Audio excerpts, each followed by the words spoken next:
Dans une vidéo précédente, j'ai construit cet enclos pour chat pour Reggie et Betsy. Et dans celle-ci, je vais m'occuper de l'intérieur, la partie amusante. Donc, je suis en train d'assembler toutes les chutes provenant de la structure. J'ai ici du bois traité sous pression. J'ai aussi pas mal de bois de palette là-haut. Ces chutes de lattes et tasseaux sont idéales pour fabriquer des équerres solides pour soutenir étagères et autres objets.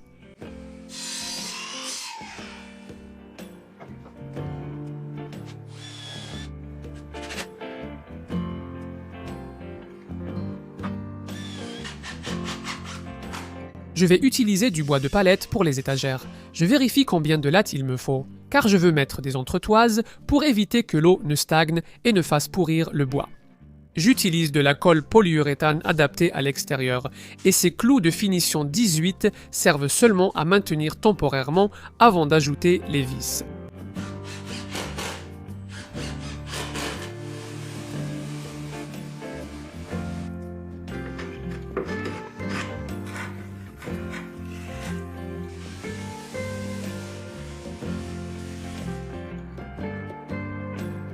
J'ai aussi utilisé du bois de palette pour faire le plancher de ce qui sera une maison pour chat.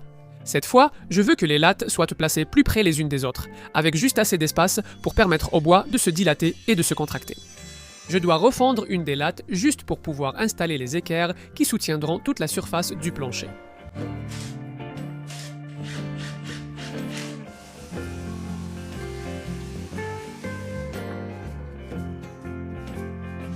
Passons au mur, dont le haut doit être incliné pour faciliter l'écoulement de la pluie.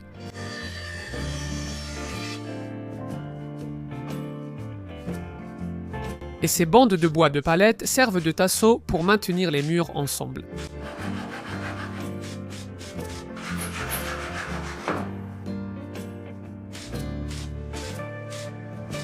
J'ai ici quelques planches de bois récupérées avec rainure et languette que je peux utiliser pour ce qui sera l'avant. Et je peux découper ceci selon le même angle que la pente du toit.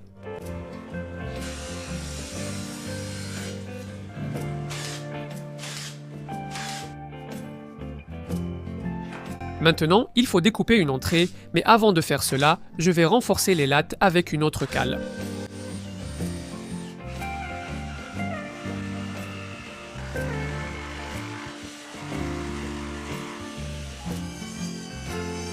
Je vais ajouter un petit chanfrein arrondi pour enlever toutes les échardes. Il faut maintenant créer un support pour le toit.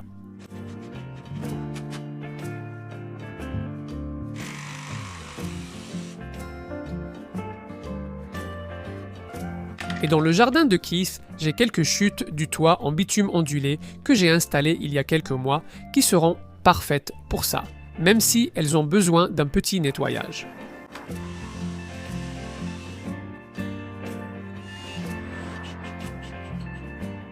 Je dois couper l'arrière des plaques de toit à ras, donc j'ai utilisé la meuleuse d'angle pour ça, ce qui n'est pas idéal car ça brûle un peu le matériau et ça peut boucher le carter, ce qui pourrait être dangereux, alors ne faites surtout pas ça chez vous. Ensuite, j'utilise du ruban d'étanchéité sous le toit. Je ne veux pas rendre cette maison pour chat totalement étanche, mais je souhaite éviter que l'eau stagne dans ces zones.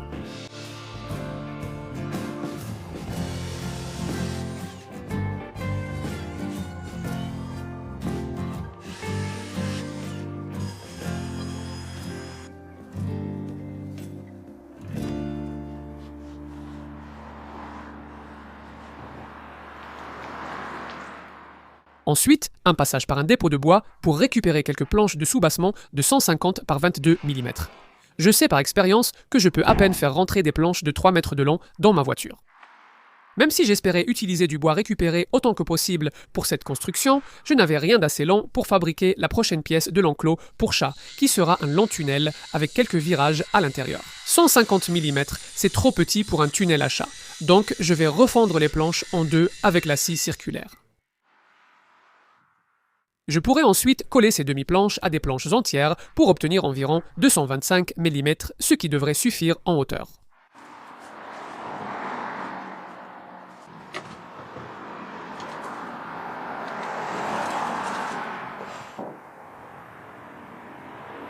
Donc ici, j'ai environ 185 mm par 225 et je pense que ça devrait être assez grand. Mais juste pour être sûr, je vais simplement visser tout ça ensemble, sans colle. Comme ça, si jamais j'ai besoin de le modifier, je pourrais le faire.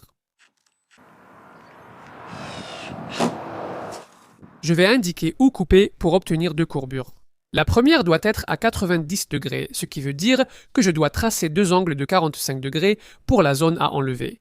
Et je n'étais pas sûr de la meilleure façon de m'y prendre. Pour celle-ci, j'ai commencé par faire toutes les découpes avec ma lame à 0 degré d'abord. J'ai ensuite incliné la lame à 45 degrés là où c'était nécessaire.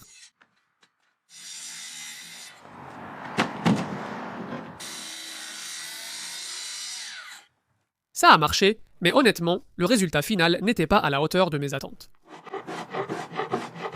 Pour le deuxième coude, où je devais couper deux angles de 22,5 degrés pour obtenir les 45 degrés, j'ai d'abord incliné la lame pour couper ces zones.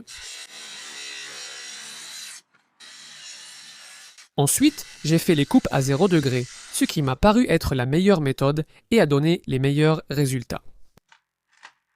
Voici comment tout va s'assembler, avec quelques judas pour laisser entrer la lumière naturelle et permettre au chat de regarder dehors. Je vais utiliser ces plaques de fixation à l'intérieur pour assembler le tunnel.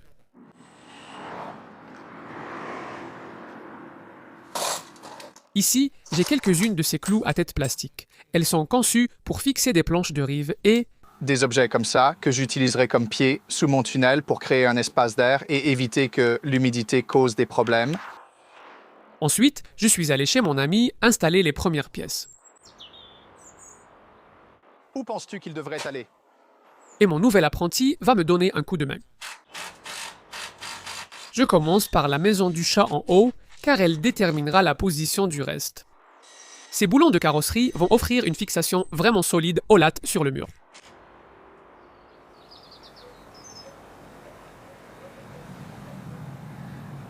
Ravi de vous rencontrer. Je souhaite aussi qu'une étagère de l'autre côté du mur soit alignée avec le sol de la maison du chat, pour des raisons qui seront expliquées plus tard. Ensuite, nous avons installé la deuxième étagère ici, avec pour logique de la placer à environ 45 degrés par rapport à celle du haut et au sol, pour les échelles que nous ajouterons plus tard. Ensuite, on installe le tunnel, que j'ai dû raccourcir un peu, car je me suis rendu compte que je ne pouvais pas vraiment atteindre assez loin avec mon bras, pour ajouter les vis qui vont fixer les différentes parties du tunnel ensemble. J'ajoute du silicone noir de maçon pour combler les éventuels espaces. Puis vient le travail délicat de devoir atteindre l'intérieur pour ajouter les dernières vis, et j'ai dû me contorsionner un peu. Je veux éviter tout espace ici, donc j'applique beaucoup de silicone. Quand j'ai retiré le ruban adhésif, j'ai été déçu du résultat, mais je reviendrai nettoyer plus soigneusement plus tard. Et nous manquions de temps ce jour-là, donc nous nous sommes dépêchés de poser la pièce suivante, puis un aperçu du futur. Cela a été fait lors de ma visite suivante. Comme vous pouvez le voir, au moment où j'ai appliqué une deuxième couche de teinture, les joints avaient en fait l'air beaucoup mieux, heureusement. Ensuite, nous fabriquerons les échelles avec cette vieille planche, qui a un peu de peinture dessus et des clous dedans, mais qui ira très bien une fois nettoyée et débarrassée de ses clous. L'extrémité de celle-ci doit être coupée à 45 degrés. Et ensuite, en utilisant d'autres chutes de tasseau, je veux aussi les couper à 45 degrés pour fabriquer des marches. Je pourrais ensuite les couper à la largeur. Et ici, j'essaye de décider quel espacement utiliser. Je pense qu'ils ont fini par être espacés d'environ 120 mm de centre à centre. Je l'installerai plus tard, mais avant, je dois créer une autre échelle et j'ai une idée pour utiliser des chutes de 3 par 2.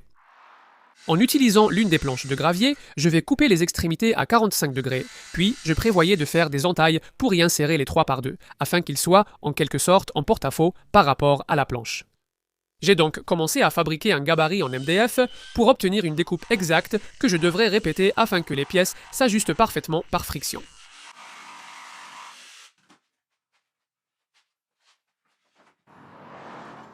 Ensuite, sur ce gabarit, je marque l'endroit où je peux installer quelques butées pour aider à guider le gabarit le long de la planche à chaque position. Je perce d'abord un gros trou à chaque endroit pour retirer des chutes, puis j'utilise une fraise à roulement guidée par le gabarit dans la défonceuse pour découper chaque logement. C'était une excellente idée en théorie, mais comme c'est souvent le cas, quand je commence à utiliser une défonceuse, ça ne s'est pas passé comme prévu. Cette fraise brûlait le matériau même en faisant les passes les plus fines, ce qui veut dire que faire ça sur toute la longueur de la planche aurait pris beaucoup trop de temps. La fraise de la défonceuse était usée et je n'en avais pas d'autre.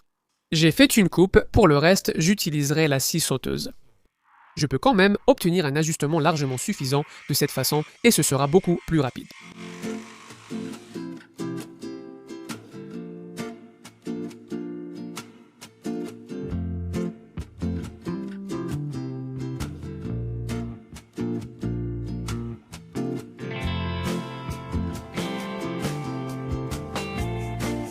Ajouter un chanfrein aux extrémités a rendu l'insertion plus facile.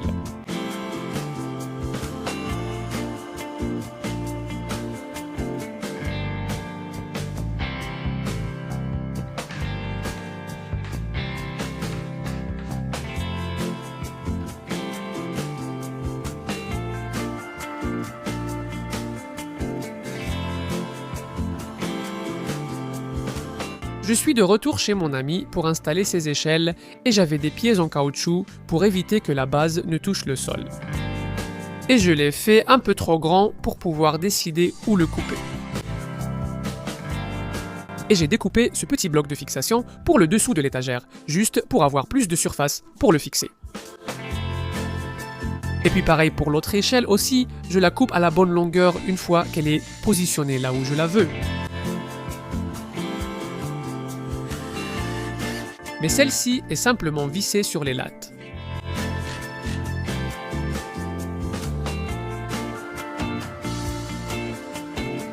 Ensuite, il faut installer un pont que j'ai fabriqué avec une corde trouvée dans mon abri de jardin. J'ai simplement scellé les extrémités, découpé quelques lattes et dans celle-ci, je veux percer 2 trous à chaque extrémité de chaque latte pour y faire passer la corde.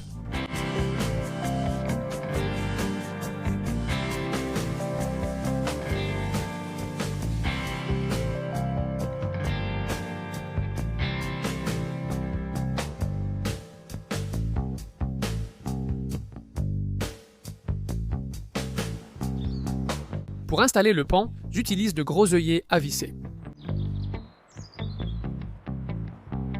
Maintenant, je sais par expérience que cela va s'affaisser avec le temps, donc je vais l'étirer autant que possible à la main avant de tout resserrer à nouveau.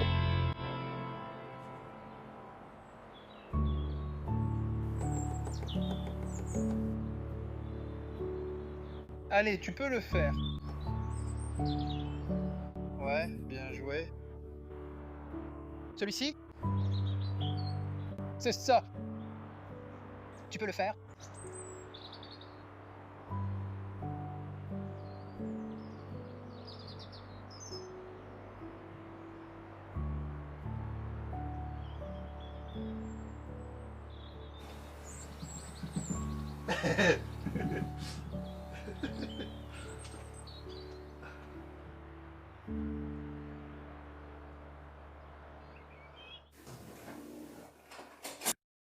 Maintenant, passons à la tâche principale. Créer une entrée pour les chats grâce à cette vieille bouche d'aération inutilisée. Je dois juste ouvrir ça pour installer ces pièces d'extension et cette chatière.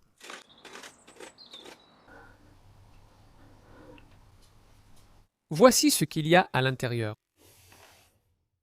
Et je vais utiliser une équerre de charpentier au sol et un petit niveau sur la mèche pour m'assurer de percer à peu près droit. Je n'ai pas de forêt assez long pour traverser le mur, donc je vais d'abord travailler sur la paroi extérieure, puis sur l'intérieur. J'utilise ici la technique du perçage en chapelet. Finalement, je suis passé à un forêt plus gros pour élargir les trous.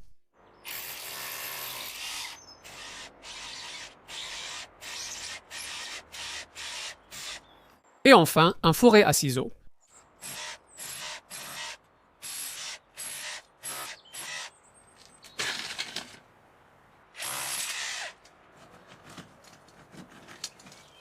Je veux éviter que des gravats tombent dans la cavité pour ne pas créer de pont thermique laissant passer l'humidité de la paroi extérieure au mur intérieur. J'ai ensuite travaillé sur la paroi intérieure, mais la caméra sur ma tête était mal orientée, donc les images étaient mauvaises. Mais ici, je vais devoir réparer un peu de plâtre. Finalement, ça s'est bien ajusté et je peux aussi réutiliser cette isolation dans la cavité. La chatière couvrira la plupart des dégâts, donc je vais la fixer au mur avec du silicone transparent et réparerai le mur plus tard. Le tunnel d'extension n'était pas assez long pour atteindre la sortie, mais un autre composant l'aurait rendu trop long. Je vais donc préparer du mortier, 4 parts de sable grossier et une de ciment pour combler les espaces. Je vais tremper la brique dans un peu d'eau pour éviter qu'elle n'absorbe toute l'humidité de mon mortier.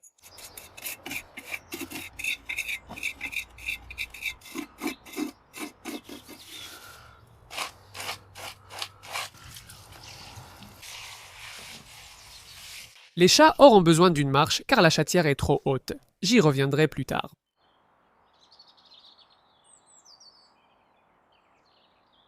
Depuis plusieurs années, j'ai cette grosse bûche qui sèche dans mon abri de jardin. Le projet a toujours été d'en faire un arbre à chat, mais en fait, je ne vais pas l'utiliser cette fois-ci. Il y a quelques mois, nous avons retiré cet arbre à chat du salon. Il est aussi bien plus haut, comme le souhaite le client. Donc je vais le réutiliser. Dylan adorait cet arbre à chat, mais nos chats actuels, Mickey et Hazel, ne s'y sont jamais vraiment intéressés. 2 des étagères sont encore très rigides et solides. Ces supports, façonnés à la main pour épouser le tronc, ont vu l'étagère du bas se desserrer il y a environ 5 ans. Plutôt que d'en faire du bois de chauffage, je préfère la réutiliser.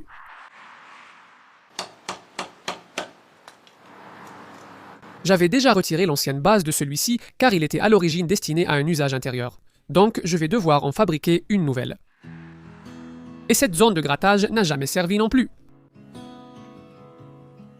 Un disque à lamelles sur la meuleuse me permet de décaper rapidement ce bois.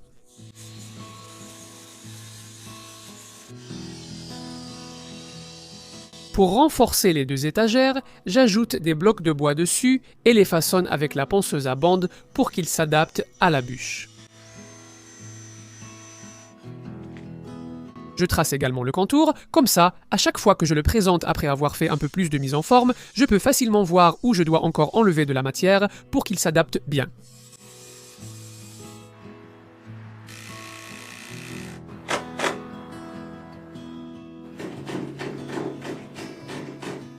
C'est un processus assez long, mais ça me rassurera sur la solidité des étagères.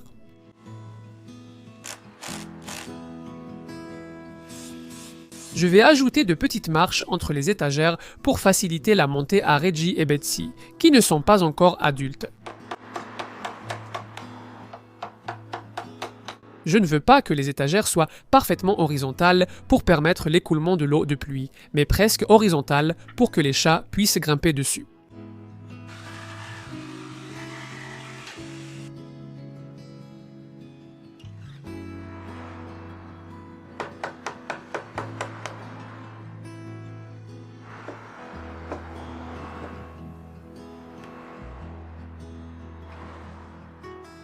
Celles-ci ont des supports en forme de main dessous. J'ajouterai aussi quelques longues vis à travers la bûche dans l'étagère. J'ai fabriqué une grande étagère du bas et je vais commencer la nouvelle base. Je la maintiens temporairement verticale pour vérifier sa position sous tous les angles. J'ai des poteaux de 3 sur 3 et je veux faire un assemblage à mi-bois au centre pour les emboîter.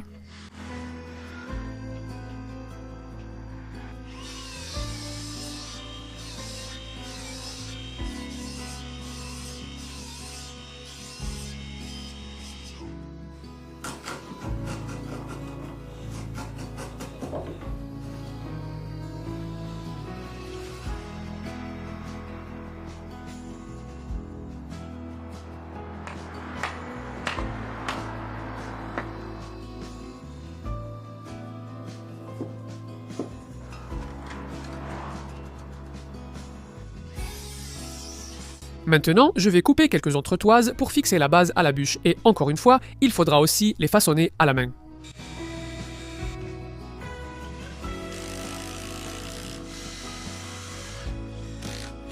À ce stade, cette chose devrait pouvoir tenir debout toute seule.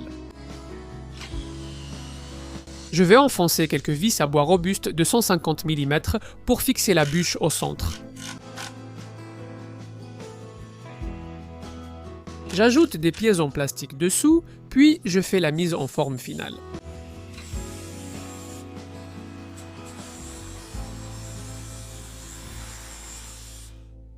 Je pense que je vais ajouter quelques marches à celle-ci pour faciliter l'accès à l'étagère du bas. Ces blocs avec un angle de 45 degrés serviront de support pour quelques petites marches.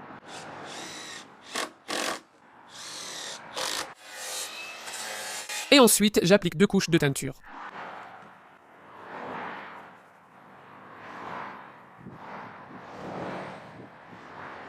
Ensuite, je veux fabriquer un petit tabouret pour la chatière avec quelques chutes de séquoia.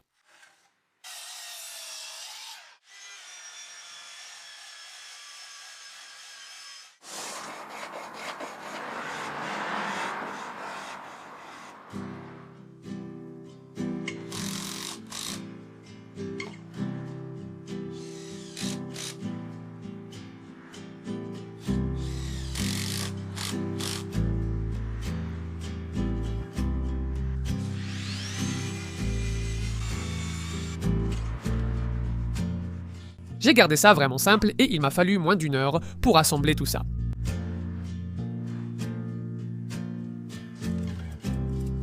En mettant l'arbre à chat dans ma voiture, j'ai préféré utiliser des sangles à cliquer pour l'éviter de le poser sur les étagères. Je suis ensuite retourné chez mon ami pour appliquer une couche d'après sur le mortier, après plusieurs jours de séchage. Je pouvais aussi ranger l'intérieur avec un peu d'enduit polyvalent.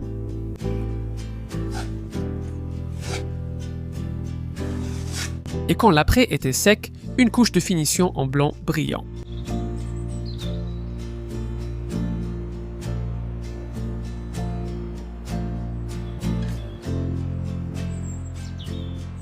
Je dois empêcher les chats d'approcher la peinture fraîche.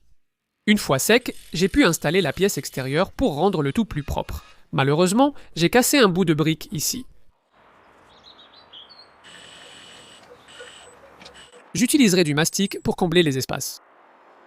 Ce n'est pas mon meilleur travail, mais les chats s'en fichent. Maintenant, on installe l'arbre à chat.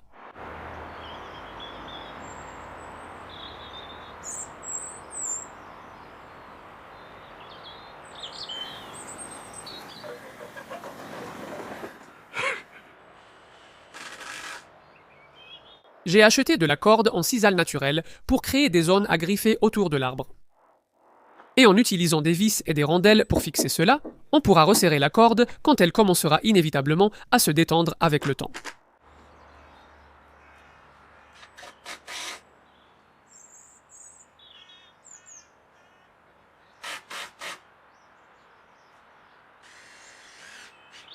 Ayant des supports en trop, j'ai installé une autre étagère tout en haut ici. Vous vous souvenez peut-être d'une de mes vidéos de chasse au trésor où j'ai trouvé cette chute de gazon synthétique dans une ruelle, et mes chats adorent s'allonger dessus au soleil, donc je vais en ajouter sur une des étagères. J'utilise de la colle polyuréthane pour fixer ça, et je vais mettre du poids dessus jusqu'à ce que la colle prenne. Je pensais que j'avais terminé, mais mon ami m'a demandé de revenir jeter un œil à 2 dernières choses à faire. Elle m'a demandé si je pouvais fabriquer une passerelle aérienne qui traverse toute la largeur de l'enclos à chat d'ici à là-bas. J'ai beaucoup réfléchi à la meilleure façon d'y parvenir en considérant cordes et fils de tension, mais j'ai choisi de rester sur ce que je maîtrise le mieux. Le bois. L'étagère que j'ai installée la dernière fois doit être démontée, car je veux remplacer les équerres par une ossature qui soutiendra non seulement cette étagère, mais aussi le nouveau pan. Je dois couper ce bois en diagonale pour qu'il tienne dans le coin.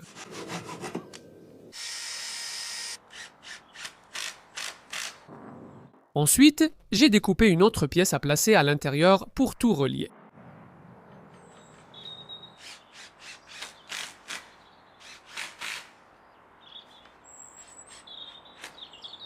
Je vais placer ma première poutre contre ce bois et y visser une vis pour la maintenir temporairement pendant l'ajustement de cette pièce de support.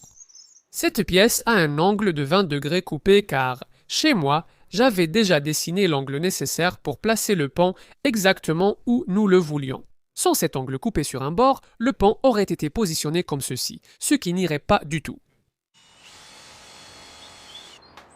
Avec quelques boulons MDix, je fixe le support à la poutre, mets celle-ci de niveau et la maintiens avec un serre-joint pendant que je visse l'autre extrémité. Avant de fixer le support à la structure du toit, j'applique un ruban d'étanchéité dessus pour empêcher l'eau de stagner sur le bois debout, très vulnérable à la pourriture. Ma seconde poutre doit être placée à distance de la première et je peux utiliser les lattes déjà préparées pour l'installer. Je la mets ensuite de niveau et je l'installe également en place.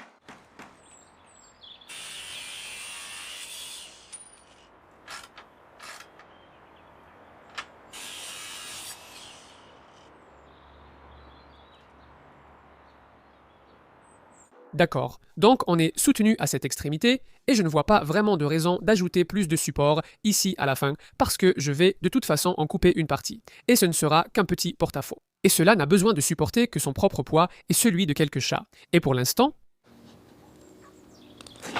il peut supporter mon poids. Ajouter les lattes renforcera la rigidité et je couperai la première avec le même angle que l'étagère.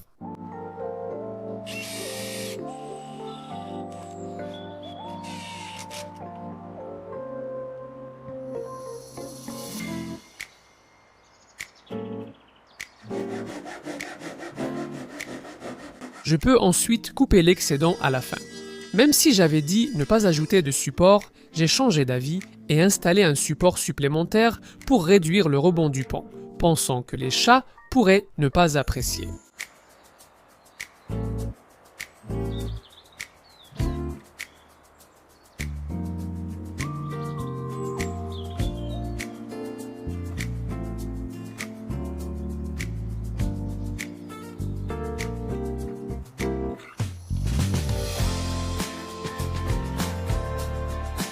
Le dernier travail était d'installer la grosse corde trouvée par mon ami, car les chats aiment y grimper.